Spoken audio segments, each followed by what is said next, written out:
ایک مقام آیا جہاں پر آپ ابھی پہنچے تھے کہ عبید اللہ ابن زیاد کوفہ کے گورنر کی طرف سے ایک لشکر آیا جس کا سپہ سالار حر بن یزید تھا. یہ 1000 کا لشکر لے کر کے امام حسین کا راستہ روکنے کے لیے آیا. جب قریب آیا تو اس نے کہا کہ آپ کدھر کا رخ کر رہے ہیں؟ امام حسین نے کہا میں کوفہ کی طرف جا رہا ہوں. حر بن یزید نے نہایت ہی سخت جملوں میں کہا کہ آپ وہاں فتنہ مچانے کے لیے جا رہے ہیں؟ وقت کے امیر المومنین کے خلاف آپ نے بغاوت کر دی، خروج کیا ہے. امام حسین نے کہا ہرگز نہیں، میں خود سے آیا نہیں، مجھے بلایا گیا ہے. فلاں بن فلاں، فلاں بن فلاں، سب کے خط میرے پاس ہے، مہر کے ساتھ، دستخطوں کے ساتھ. مجھے بلایا گیا ہے، میں سفر کے لیے نکلا ہوں. حر بن یزید نے کہا مجھے تو حکم یہ ہے کہ میں آپ کے ساتھ رہوں، آپ کی نگرانی کروں، آپ کو کوفہ میں داخل ہونے نہ دوں. تو آپ کو کبھی اس طرف کے راستے کبھی اس طرف کے راستے لے کر چلتا. ایک مقام ایسا آیا جہاں پر مولا حسین نے پڑاؤ کیا. وہاں پر خیمے لگائے گئے، ظہر کا وقت تھا. امام حسین نے مؤذن سے کہا اذان دو، نماز پڑھیں گے. نماز کا جب وقت ہوا تو امام حسین نے حر بن یزید سے پوچھا تم بھی مسلمان ہو، نماز اپنی الگ پڑھو گے یا ہمارے ساتھ پڑھو گے؟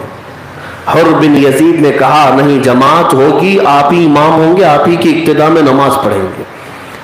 امام حسین امامت کرتے رہے اور وہ دشمن جو راستہ روکنے کے لیے آئے وہ اقتداء کرتے رہے. اس سے ہی پتہ چلتا ہے اس زمانے میں بھی امام حسین ہی تھے، آج بھی حسین ہی امام ہے. حقیقت تو یہی ہے. عربی میں کہا جاتا ہے الفضل لما شہید به الاعداء، فضیلت تو اس کی ہے جس کی دشمن بھی گواہی دیتے ہوں. ہاں دشمن گواہی دیتے ہوں الگ بات ہے، لیکن جس کی ابتدا میں سر جھکاتے ہو یہ اور بات ہے.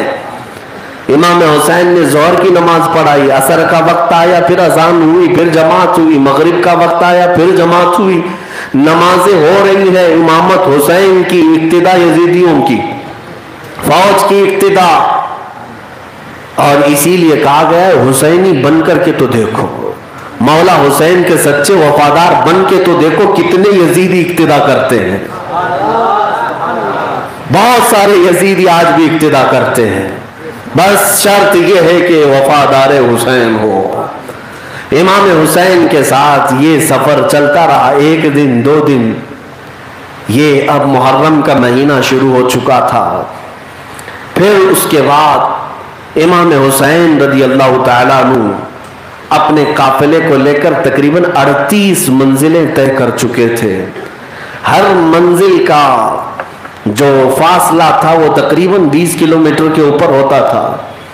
38 منزلیں طے کرنے کے بعد حر بن یزید کو ایک پیغام آیا کوفہ سے کہ حسین کا کیا مقصد ہے. اس نے پیغام میں جواب میں یہ دیا تھا کہ یہ کوفہ کی طرف آ رہے ہیں. تو قاصد واپس پھر یہ پیغام لے آیا کہ اب حسین کو نہ کوفہ کی طرف جانے دو، نہ مدینے کی طرف، نہ دمشق کی طرف، بلکہ کھلے میدان میں ایسی جگہ اتارو جہاں ان کے لیے، ان کے جانوروں کے لیے کوئی پانی بھی نہ ملے. حر بن یزید یہ مقام ڈھونڈتا رہا. پھر ایک میدان نظر آیا، چٹیل میدان. حر بن یزید نے مجبوراً پورے قافلے کو وہاں رکنے کا حکم دے دیا. امام حسین کے قافلے کا محاصرہ کر لیا گیا. امام حسین نے پوچھا کہ یہ کون سی جگہ ہے، یہاں ہمیں اترنے پر مجبور کر رہے ہو؟ تو لوگوں نے کہا ھذا موضع کربلا، یہ وہ جگہ ہے جسے کربلا کہا جاتا ہے. امام حسین نے فوراً اپنے گھوڑے کی پیٹھ سے اتر کر کے یہ فرمایا ھذا مناخ رکابنا و محط رجالنا، یہ ہماری سواریوں کے باندھنے کی جگہ ہے. وہ مقتل رجالنا، یہ ہمارے قافلوں کی قیامگاہ ہے اور ہے ہمارے مردوں کی قتل گاہ ہے. کیونکہ میں نے اپنے بابا حیدر کرار علی مرتضیٰ سے سنا تھا کہ وہ ایک سفر سے لوٹ رہے تھے، ایک میدان میں انہوں نے قیام کیا تھا. وہاں پر رات کو خواب میں انہوں نے دیکھا جس میدان میں وہ سوئے تھے، کوئی فرشتہ آ کر کے حضرت علی سے کہہ رہا تھا علی تم اس میدان میں سوئے ہو جہاں چند سالوں کے بعد تمہارے عزیز بیٹے حسین کو قتل کیا جائے گا۔ امام حسین کو مولا علی نے یہ خبر دی تھی کہ وہ مقام کربلا کا ہے۔ میرے عزیزوں، یہ بشارتیں تو پہلے سے دی جا چکی ہیں، یہ پہلے سے طے تھا۔ امام حسین رضی اللہ تعالیٰ عنہ اتر گئے اور اپنے قافلے والوں کے خیمے لگائے گئے ہیں، لیکن سوئے اتفاق دیکھیں کہ کوئی بھی خیمہ پانی کے قریب نہیں ہے، کوئی اہم راستے کی طرف نہیں ہے، بلکہ انہیں ایک کونے کی طرف جکڑ دیا گیا ہے، اور بلکہ بہت ہی قریب میں دریائے فرات بھی ہے۔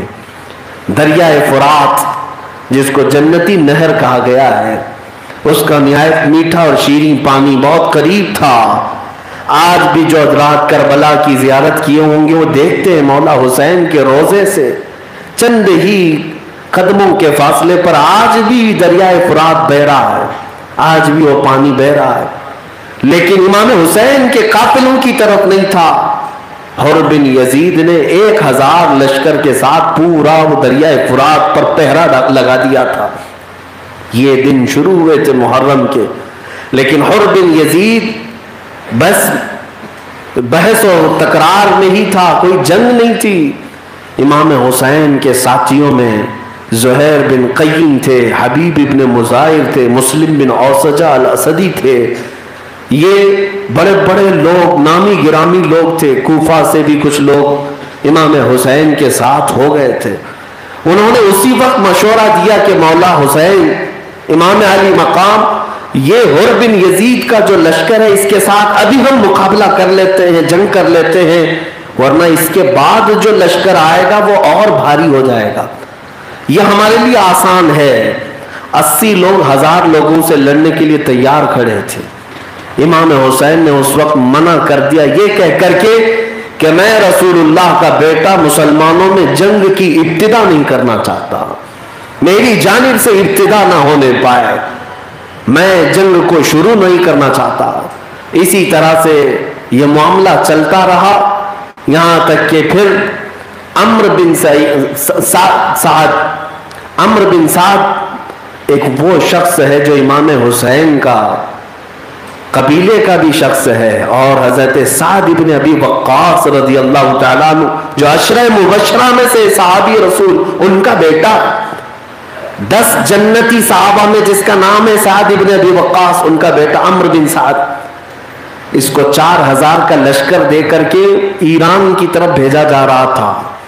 ایران میں بغاوت ہو گئی تھی اس کو سر کرنے کے لیے، لیکن ابھی وہ چند فرس پر تھا، تھوڑے سے دور ہی سفر پہ تھا کہ اس کو واپس بلایا گیا، اور عبید اللہ بن زیاد نے کہا عمرو بن سعد، تمہیں اگر ایران کی حکومت چاہیے تو پہلے حسین ابن علی کا معاملہ حل کرو، جاؤ اس معاملے کو نپٹاؤ، پھر تمہیں ایران کی گورنری دی جائے گی۔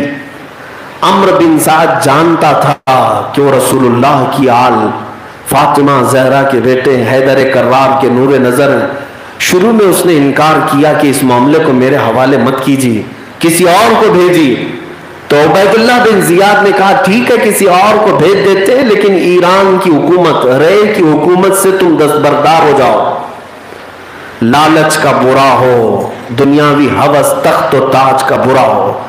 عمرو بن سعد نے ایران کی حکومت پر حسین اعظم کے خون کو ترجیح دے دیا، اس نے خاندان اہل بیت کے خون سے اپنے ہاتھوں کو رنگنا پسند کر لیا، ایران کی صرف حکومت کے لیے، تخت کے لیے۔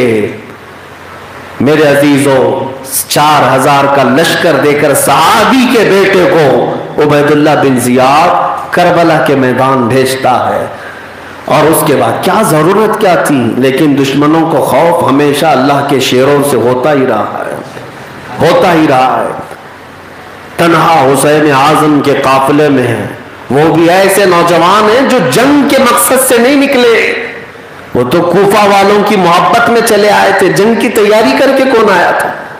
82 لوگ جو اس قافلے میں ہیں کوئی جنگ کی تیاری سے نہیں آئے، 1000 لوگ پہلے آئے، پھر 4000 کا لشکر لے کر عمرو بن سعد پھر آیا، اور جب کربلا کے میدان میں وہ لوگ پہنچے تو امام حسین سے ان کی بھی بحثیں ہوئی۔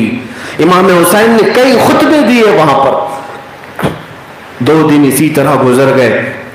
امام حسین نے عمرو بن سعد سے کہا میں تنہائی میں تجھ سے بات کرنا چاہتا ہوں. وہ صحابی کا بیٹا تھا, جانتا تھا امام حسین کے مقام کو.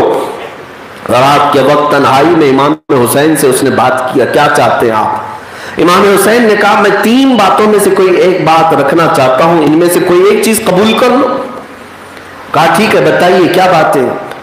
امام حسین نے کہا پہلی بات تو یہ ہے کہ میں کوفہ کے لیے نکلا تھا, لیکن اب میں راستہ بدل لوں گا, مجھے واپس مدینہ جانے دو, میں واپس چلا جاؤں گا. یا دوسرے نمبر پر یہ ہے کہ کسی ساحل پر یا پہاڑ کی چوٹی پر میں چلا جاتا ہوں, جنگ کر کے خون ریزی کر کے میں مسلمانوں میں ایک قتل و غارت کا ماحول نہیں چاہتا. یا تیسرا آپشن یہ ہے کہ میں خود دمشق چلا جاتا ہوں, یزید کے پاس جا کر کے میں آمنے سامنے مباشرتاً بات کروں گا اس مسئلے کے لیے. عمرو بن سعد کو یہ لگا کہ امام حسین صلح چاہتے ہیں, وہ خوش ہوا اور اس نے قاصد بھیجا عبید اللہ بن زیاد کے پاس. کہا کہ حسین جنگ نہیں چاہتے ہیں, صلح چاہتے ہیں, اور اچھے آپشن انہوں نے دیا ہے, 3 آپشن. یہ ہم قبول کر لیتے ہیں, جنگ نہیں ہوگی, ختم ہو جائے گی بات. تو قاصد آیا عبید اللہ بن زیاد کے پاس گورنر ہاؤس میں. جب یہ تینوں باتیں وہ بتا رہا تھا تو وہاں ایک نہایت ہی کمینہ خصلت شخص شمر ذی الجوشن, شمر نام کا ایک شخص بیٹھا تھا. اس نے جب یہ تینوں آپشن سنے عبید اللہ بن زیاد سے کہا واللہ امیر کوفہ, اگر حسین یہاں سے واپس چلے گئے تو تیری ذلت ہوگی. وہ یہاں تک آ گئے, اب تو اپنی جانب سے شرط رکھ کہ ہم آپ کو اس وقت تک نہیں چھوڑیں گے جب تک آپ عبید اللہ بن زیاد کے بھی ہاتھ کو نہ چوم لیں, عبید اللہ بن زیاد کے ہاتھ میں بھی بیعت نہ کر لیں. یزید تو یزید, یہ زانی سے بھی ولد الزنا سے بھی وہ بیعت کر لے. تو یہ شرط یہ شمر نے رکھ کر کے عبید اللہ بن زیاد کو چڑھایا اور کہا کہ اگر وہ صحیح سلامت لوٹ گئے تو ان کا غلبہ مانا جائے گا اور تیری شکست اور تیری ذلت ہوگی, ان کو یوں ہی لوٹنے نہ دینا. عبید اللہ بن زیاد شمر جیسے مشیر کی باتوں میں آ کر کہا تو سچ کہتا ہے. پھر اس کے بعد بقیہ تقریباً 12,000 کے قریب کا لشکر دے کر کے شمر کے حوالے کیا کہ تو جا اور اس معاملے کو سر کر کیا. شمر آیا عمرو بن سعد کے پاس, آ کر کے سیدھے اس نے کہا کہ میں نے سنا ہے کہ تو حسین سے دوستیاں بڑھا رہا ہے اور تو یزید کے خلاف ہونے والے اس مہم کو سر کرنے کی بجائے حسین کو راستہ چھوڑ رہا ہے نکلنے کا. تو عمرو بن سعد نے کہا کہ ظالم تو نے کیا کر دیا اس مسئلے کو. کہا میں نے عبید اللہ ابن زیاد سے یہ لکھوا لایا ہے کہ حسین اس وقت تک کربلا سے نہیں جا سکتے جب تک امیر کوفہ ابن زیاد کے ہاتھ پر بھی بیعت نہ کر لیں.